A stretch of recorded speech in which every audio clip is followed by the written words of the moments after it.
I got the opportunity where my children had finally grown up and left home. They'd all gone off to work or to university, and all of a sudden I found myself just on my own, coming home to the dog every night.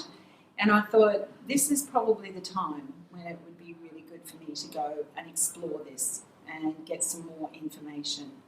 So I applied to a charity to see if I could come and work with malnutrition children for 2 years as a volunteer. So not being paid, but just to come and work and share some of my expertise, some of the things that I know and I learned with others who may not have those experiences. And so they said yes. I was lucky to enough that they said yes, and I had a friend living here, so I thought that's a good opportunity. It wasn't like today, it was 20 years ago.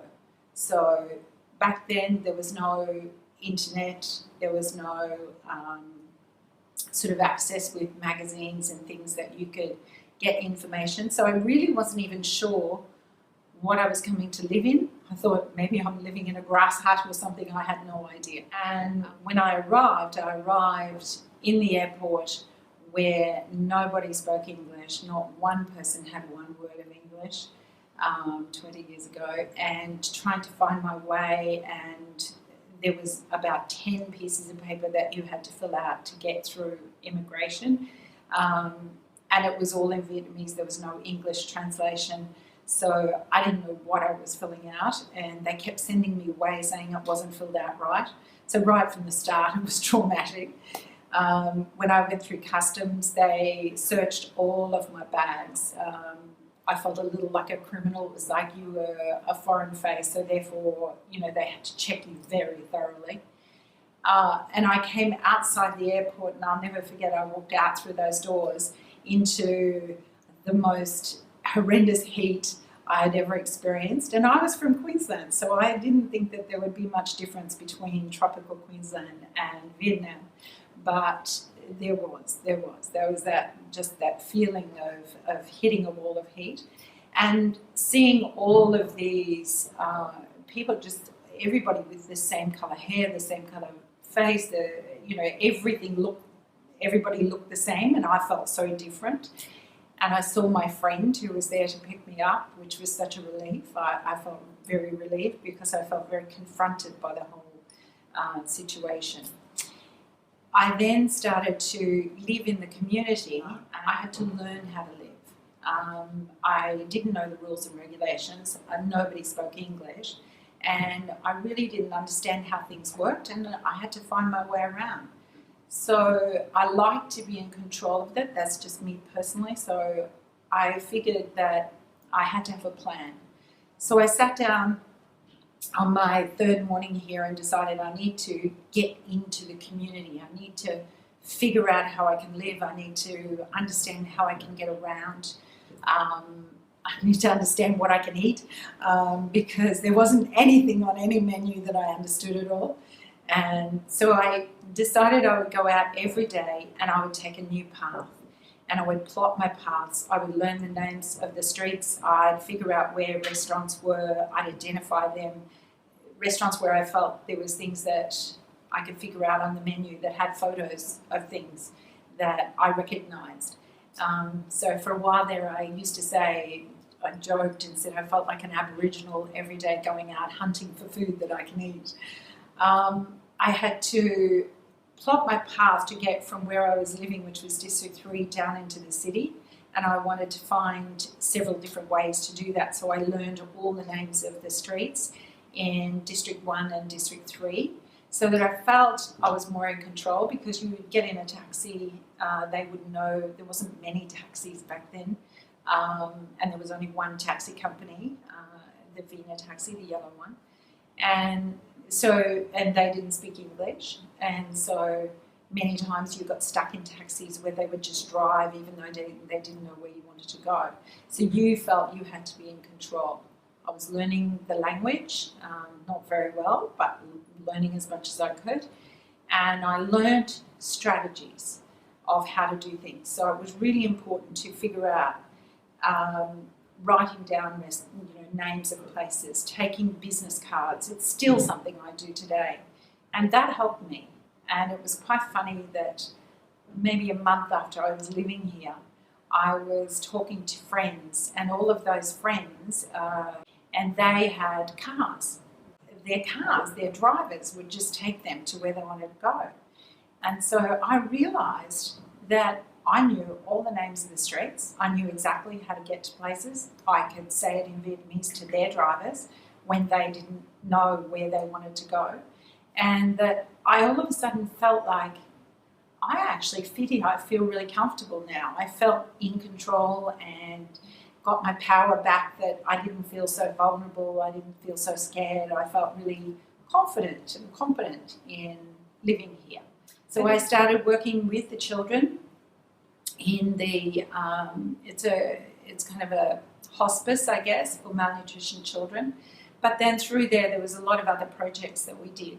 And the other thing we did was go to the provinces to work with people in very poor villages, a long way out, maybe 7-8 hours out of town, and take people who had the ability to support projects in those areas. People to support digging wells and putting bores in there and giving that village access to fresh water.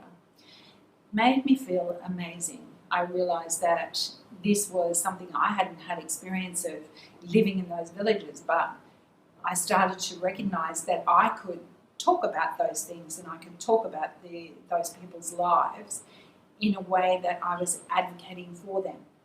They weren't able to speak to these people.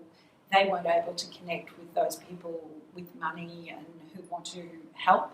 But I was. All of a sudden I was put in a position where I was able to talk for them on their behalf, to connect people in need and who have things and who can help each other. And we taught them how to look after them, what parts they would need, how to keep everything fresh and all the parts working, because it was very sad to me that wherever I would go in the provinces I would find wells that were disused because nobody taught people how to look.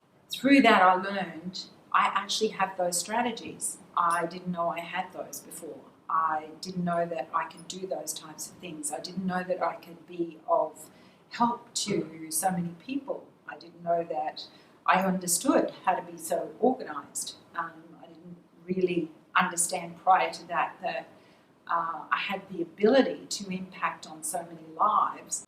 So while I was doing this type of work and impacting on others, I suddenly had the realisation that it was bringing a lot of things to me that I never would have achieved at home, or I never would have realised. I don't think I would have been in situations where I would have realised that I had these types of skills, and wouldn't have had the opportunity to be able to use those skills ongoing. So all of a sudden it changed. Something changed in me that understood that Vietnam is giving me something that's special to me.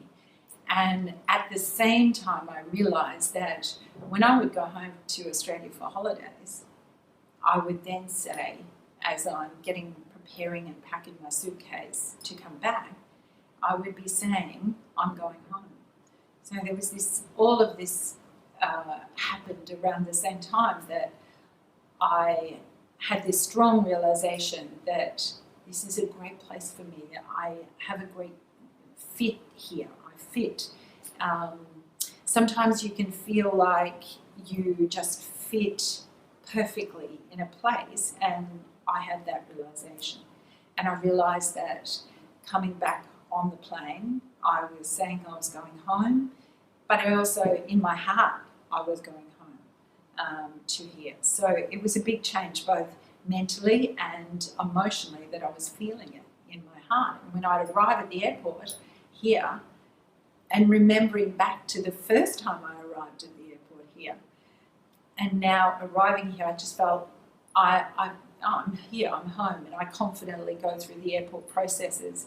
And so I think what I learned most of all is that a place can give you the feeling of a better understanding of yourself, because you're in a place where you had to use new skills, new attitudes. You had to fit into the culture. You have to try. You have to put yourself out there. You can't sit and let life come to you.